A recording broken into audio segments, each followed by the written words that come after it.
뉴욕 출신의 열정적인 재즈 뮤지션 조 가드너는 시간제 음악 교사로 일하며 평생의 꿈인 프로 연주가 데뷔를 갈망합니다. 유명 재즈 밴드 리더 도로테아 윌리엄스의 오디션에 합격한 조는 기쁨에 취해 길을 걷다가 맨홀에 빠져 영혼 상태가 되죠. 조는 머나먼 저 세상, 그러니까 죽음으로 가는 길목에서 탈출하려다 의도치 않게 태어나기 전 세상에 도착합니다. 조는 그를 멘토로 착각한 제리라는 존재에 의해 유세미나라는 곳으로 오게 됩니다. 이곳에서는 아직 지상으로 내려갈 준비가 되지 않은 영혼들이 모여있으며 제리들이 영혼들에게 성격과 삶의 요소들을 부여하고 있었습니다. 조는 그곳에서 지구로 가는 통로를 발견하지만 지구 통행증이 없어서 지구에 도달하지 못했습니다. 조는 태어날 수 있는 조건을 갖추지 못한 영혼 22를 만나 멘토 역할을 맡게 됩니다. 22는 1000년 넘게 테레사 수녀, 아인슈타인, 간디와 같은 위대한 멘토들의 노력에도 불구하고 태어나는 것을 거부해왔습니다. 또한 22는 모든 조건을 충족했음에도 마지막 불꽃이 계류되어 있어 지구 통행증이 없었습니다. 때문에 둘은 협력을 하기로 합니다. 22가 조의 도움을 받아 불꽃을 찾으면 조는 22의 지구 통행증을 가져가는 거죠. 모든 것에 전당해서 다양한 경험을 통해 불꽃을 찾아보지만 실패합니다.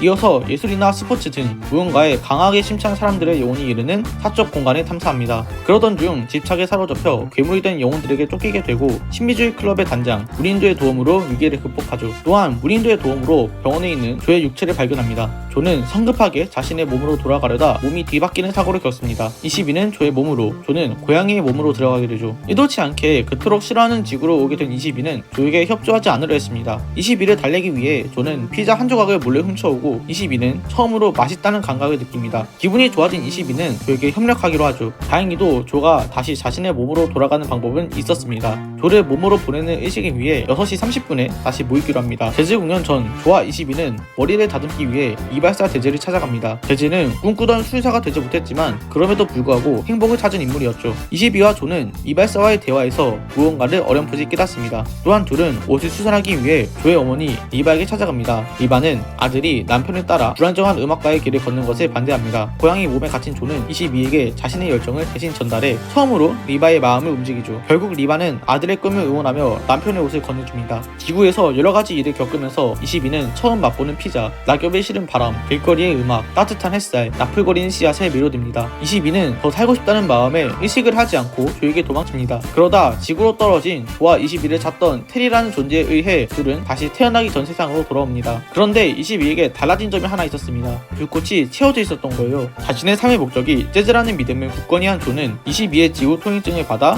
도로테아 윌리엄스의 밴드와 함께 무대에 서게 됩니다. 그러나 공연이 끝난 후 조는 단순한 성공과 화려한 무대가 인생의 전부가 아님을 깨닫습니다. 어릴 적 부모님과 보낸 따뜻한 순간들, 맛있는 파이 한 조각의 기쁨, 학생들에게 연주를 가르치며 나눈 진솔한 대화들, 이 모든 소소한 일상들이 진정한 불꽃임을 깨닫습니다. 조는 자신이 무슨 짓을 했는지 깨닫습니다. 곧바로 사적 영역을 통해 태어나기 전 세상으로 가서 어둠 속의 길을 잃은 22를 구해내고 지구 통행증을 건네주죠. 지구로 떨어지는 것을 망설여하는 22와 손을 잡고 함께 뛰어내립니다. 결국 조는 자신의 죽음을 받아들입니다. 조는 제리들에게 영감을 준 특이 케이스로 특별히 다시 한번 삶을 살 수 있는 기회를 얻습니다. 제리는 마지막으로 조에게 묻습니다.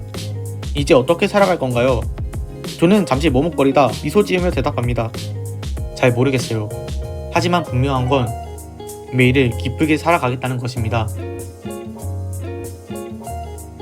흔히 영화에서 열정, 목표, 삶의 의미는 등장인물이 인생을 살아가는 이유로서 비춰지는 경우가 많습니다. 열정을 가지고 목표를 이룬 주인공은 우리의 가슴을 뜨겁게 만들죠. 그리고 우리는 스스로에게 묻습니다. 내 인생의 목적은 뭘까? 소울은 이 질문 자체가 함정이라고 말합니다. 인생의 목적은 없다 라고 아주 명확하게 전달하죠. 영화 내에서 불꽃은 열정이나 목표가 아닌 삶 자체에 대한 경외심입니다. 신과 나는 농담, 햇살이 비추는 아침, 좋아하는 음악의 한 소절이 될 수도 있습니다. 불꽃은 인생의 답이 아니라 출발선이죠. 영화는 관객에게 말합니다. 당신은 이미 불꽃을 품고 있습니다. 그것을 발견하지 못한 채 목적이라는 유령을 쫓고 있지는 않나요?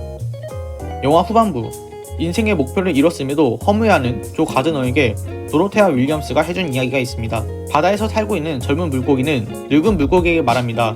저는 바다에 갈래요. 여기가 바다인데 무슨 소리 하는 거니? 여긴 그냥 물속이잖아요. 전 바다를 원한다고요. 이 이야기는 영화의 핵심 메시지를 함축적으로 담고 있습니다. 물고기가 바다를 찾아 헤매는 것은 어리석은 행동입니다.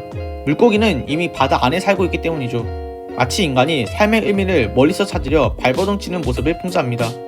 도로테아는 이 이야기를 통해 조에게 너는 이미 의미 속에 살고 있다 라고 말합니다.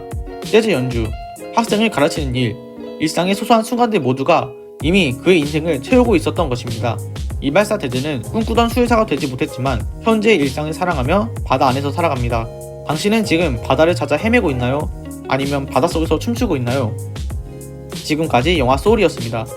여러분의 구독과 좋아요는 저의 불꽃이 되어 다음 영상의 원동력을 만들어줍니다. 감사합니다.